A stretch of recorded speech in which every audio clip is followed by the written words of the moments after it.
At ito na nga, nandito kami ngayon sa Lucky Chinatown Mall at bigla kaming nagutom. So syempre, saan nga ba nagdi-dinner ang mga titos and titos of Manila? Eh di si Jerry's! Sakto, may junior size meal sila. Perfecto kasi dalawa lang naman kami. Pagdating namin, anisikaso kagad kami ni Miss Kai. Ang gaan ng pakiramdam kumain dito. Mas maganda ang ambience, pwedeng mag-chill habang nagkukwentuhan. Kapag usapang Pinoy Classics kasi, Jerry's talaga ang una naming naiisip. After a few minutes, dumating na agad yung orders. Unang-una, itong Junior Sizzling Sisig.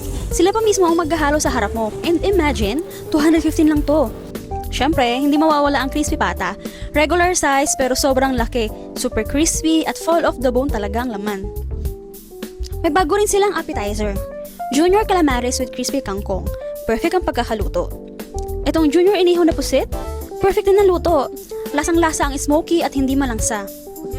And this, my all-time favorite, beef kare-kare. Same rich at ang classic ng taste. Na-recommend din nila ang crab rice and yes, worth it talaga. Pwede rin palang uminom dito. Perfect after dinner.